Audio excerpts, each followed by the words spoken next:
আমাৰ সৈতে এইখিনি মুহূৰ্তত গহপুৰ সমষ্টিৰ পৰা তৃতীয়বাৰলৈ বিজেপিৰ টিকট লাভ কৰিছে উৎপল বৰা ডাঙৰীয়া। নিৰ্বাচনলৈ মাজত মাত্ৰ কেইটামান দিন বাকী আৰু তাৰ প্ৰাকখনত দেখা পোৱা গৈছে সমগ্ৰ অসমতে আচলতে গাঁৱে ভূঞে প্ৰচাৰ চলাইছে প্ৰাৰ্থীসকলে। আৰু এইখিনি মুহূৰ্তত আমি RKJ লাইভৰ দৰ্শকসকলক উৎপল বৰা ডাঙৰীয়াৰ মুখেৰে কিছু কথা আমি জনাবলৈ চেষ্টা কৰিম। নমস্কাৰ, মই প্ৰণৱজ্যোতি শইকীয়া। পোনপ্ৰথমে আমাৰ ফালৰ পৰা আপোনালৈ শুভেচ্ছা জনাইছোঁ, অভিনন্দন জ্ঞাপন কৰিছোঁ। নমস্কাৰ। তৃতীয়বাৰলৈ আপুনি বিজেপিৰ টিকট লাভ কৰিছে আৰু আমি দেখা পাইছোঁ যে পঞ্চায়তে এইকেইদিন যথেষ্ট আপুনি ব্যস্ত হৈ আছে, গাঁৱে গাঁৱে আপুনি প্ৰচাৰ চলাইছে, ৰাইজৰ সঁহাৰি সমাদৰ কেনেধৰণে লাভ কৰিছে বা প্ৰস্তুতি কেনেকুৱা চলিছে? খুব সুন্দৰ সঁহাৰি।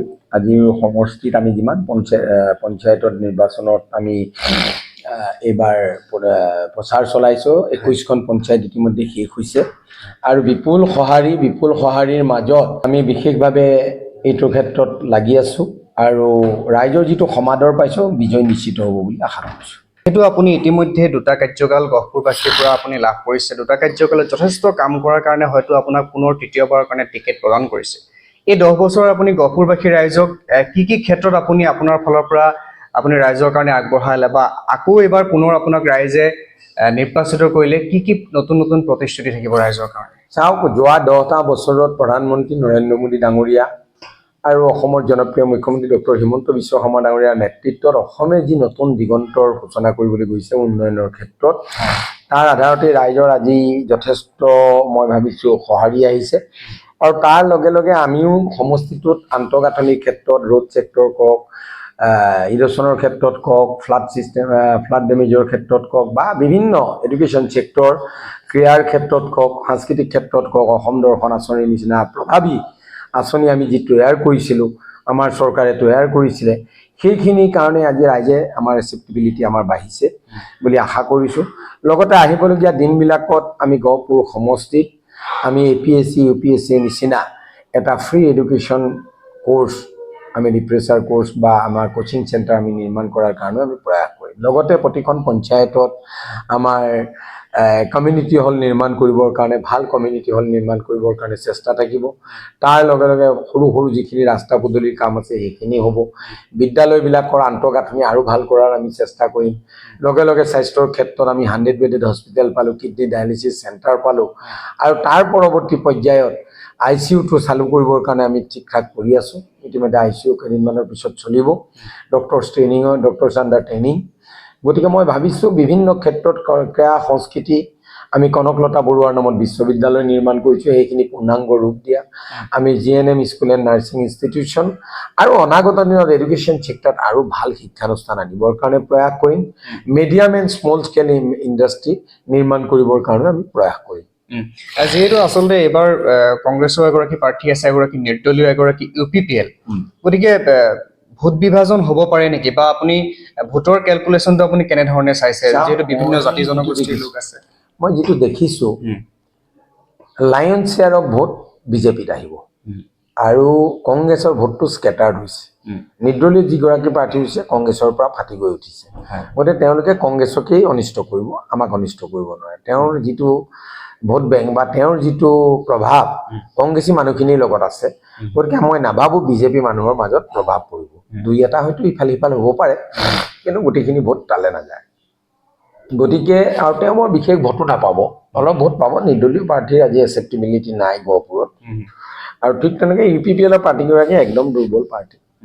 UPPL দিব লাগে কাৰণে দিছে, কিন্তু UPPL বড়ো সমাজ বিজেপিৰ লগত আছে।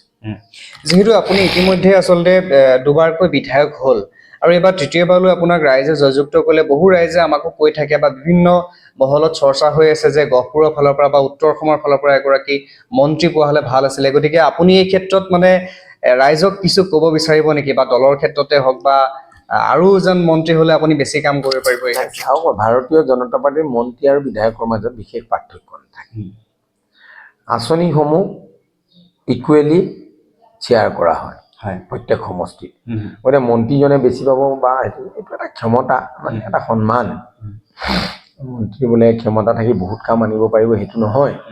আপুনি ওচৰত আমাৰ বহুত মন্ত্ৰী আছিলে দেখিছে আৰু গহপুৰতো উন্নয়নটো মই বিধায়ক হিচাপে নোহোৱাকৈ থকা নাই মানে মাননীয় মুখ্যমন্ত্ৰী ডাঙৰীয়াৰ ওপৰত ডিপেণ্ড কৰে আৰু মাননীয় মুখ্যমন্ত্ৰী ডাঙৰীয়াই কাক তেওঁৰ সুবিধা মতে মন্ত্ৰিত্ব দিব বিচাৰে সেইটো তেওঁ চিন্তা কৰিব আৰু দলে চিন্তা কৰিব কিয়নো চৰকাৰখন চলাই নিবলৈ মুখ্যমন্ত্ৰীয়ে গুৰি ধৰিব লাগিব গতিকে তেওঁ কোনখিনি মানুহৰ লগত মন্ত্ৰিত্ব দিলে তেওঁ খুব কমফৰ্টেবল কাম কৰিব পাৰে তেনেকুৱা চাই ল'ব মই ভাবিছোঁ যদি দলে দায়িত্ব দিয়ে বা নেতৃত্বৰ দায়িত্ব দিয়ে বা মাননীয় মুখ্যমন্ত্ৰী ডাঙৰীয়াই আমাক দিব বিচাৰে তেতিয়া মই লোৱাৰ কোনো আপত্তি নাই কিন্তু মন্ত্ৰিত্ব লাগে বুলি একেবাৰে হাবিয়াস কৰি থকাৰো যুক্তি নাথাকে ভাৰতীয় জনতা পাৰ্টি মই অন্য এটা প্ৰসংগ আপোনাৰ পৰা জানিব বিচাৰিছোঁ আচলতে বিভিন্ন ধৰণৰ সমস্যা থাকে বিভিন্ন ৰাইজক আমি লগ পাই থাকোঁতে বিভিন্ন সমস্যা থাকে আৰু এটা কথা যে আপোনালোকৰ চৰকাৰখনে বিশেষকৈ মুখ্যমন্ত্ৰী ডক্টৰ হিমন্ত বিশ্ব শৰ্মাৰ নেতৃত্বতে আচলতে এটা বস্তু নিষিদ্ধ কৰা হৈছিলে যে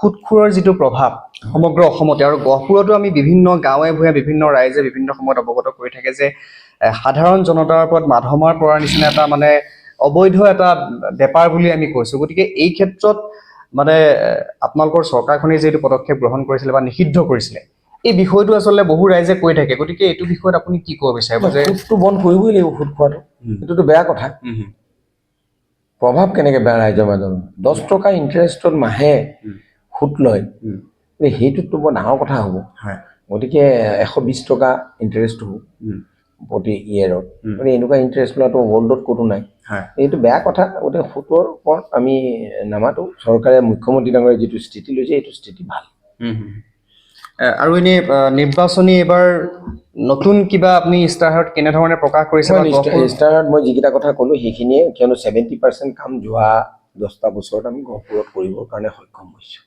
আৰু 30% যি বেলেঞ্চ কাম আছে ৰাস্তা পদূলিৰ পৰা ক্ৰীড়া সংস্কৃতি শিক্ষা স্বাস্থ্য এইবিলাকত আমি 30% কামত গুৰুত্ব দিম আৰু মেইনলি মই ফ'কাছ কৰিব বিচাৰিছোঁ নিউ জেনেৰেশ্যনক UPSC APSC টপ 60 গহপুৰৰ যদি মিলিয়ন কেৰিয়াৰ মেধাসম্পন্ন দৰিদ্ৰ সীমাৰেখাৰ তলৰ ছাত্ৰ ছাত্ৰীক যদি আমি এটা লিফ্ট দিব পাৰোঁ তেতিয়াহ'লে এইটো এটা মোৰ উদ্দেশ্য আছে আৰু ADRE এটা কোচিং চেণ্টাৰ খোলাৰ এটা উদ্দেশ্য আছে আৰু বাকীখিনি কথাটো মই কৈয়ে গৈছোঁ আৰু মোৰ ইস্তাহাৰখনত সকলো আপোনালোকে গম পাব